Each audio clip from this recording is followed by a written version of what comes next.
Bonjour, je m'appelle Olivier Pacat, je suis responsable du développement scientifique et technique pour la cosmétique au sein du groupe Safy-Calcan.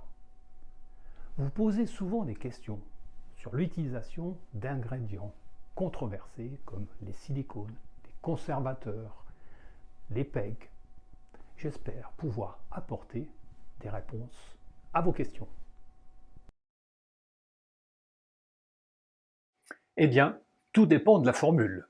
Le règlement cosmétique européen définit les conservateurs comme les substances qui sont exclusivement, principalement destinées à empêcher le développement de micro-organismes dans le produit cosmétique. Les conservateurs, dits listés, sont inscrits dans l'annexe 5 du règlement CE 1223/2009, qui encadre leur utilisation de manière stricte. Leurs données de sécurité sont très régulièrement réexaminées et leur utilisation ajustée si nécessaire. Les parabènes, par exemple, sont questionnés et ont une mauvaise presse auprès des consommateurs. Mais les parabènes à chaîne courte utilisés dans les cosmétiques sont sûrs, non agressifs et efficaces. Par ailleurs, certaines alternatives, telles que le MIT, progressivement réintroduites après l'interdiction des parabènes à longue chaîne, sont connues pour leur potentiel irritant.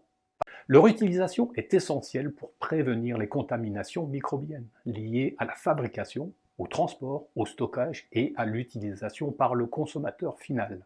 L'absence de conservation pourrait conduire à une contamination qui pourrait être à l'origine, notamment, d'irritation ou d'infection. Il existe également des ingrédients boosters de conservation qui peuvent être utilisés pour réduire les quantités de conservateurs en formule. Certains produits, de par leurs caractéristiques, empêchent naturellement le développement des micro-organismes. Il n'est donc pas nécessaire d'y inclure un conservateur.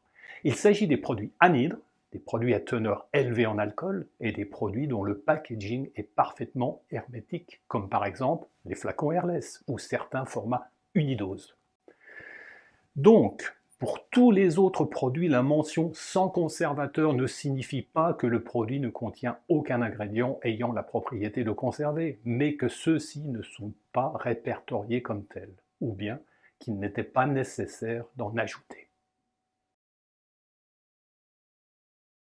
Au moins un des deux. Peu importe votre choix de composition, la balance bénéfice-risque penche toujours en faveur de la protection solaire. Les produits de protection solaire sont des produits cosmétiques destinés à protéger des méfaits des rayonnements ultraviolets du soleil, UVA, UVB. Ils sont indispensables pour réduire les dommages causés par l'exposition au soleil, notamment les cancers de la peau par exemple. Cette protection est apportée grâce à des filtres solaires qui existent sous deux catégories, qui peuvent être associés pour optimiser l'efficacité du produit. Les filtres organiques ou chimiques qui absorbent les rayonnements UV et modifient leur structure chimique. Les filtres minéraux qui réfléchissent et ou diffusent les rayonnements UV. La composition et sécurité de ces produits sont réglementées et établies dans l'annexe 6 du règlement CE 1223/2009.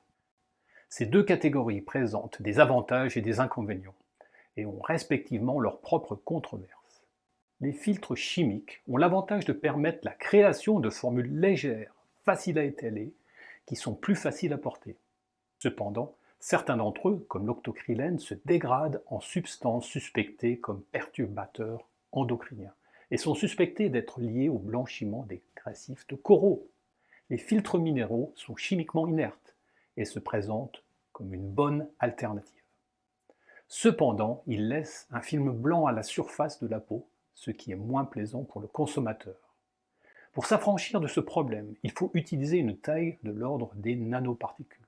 Or, elles sont aussi controversées de par leur effet suspecté sur la santé, car elles seraient susceptibles de traverser la barrière cutanée et seraient nocives pour l'environnement aquatique. Face aux controverses et aux évolutions de la réglementation, il ne semble donc pas y avoir de solution parfaite.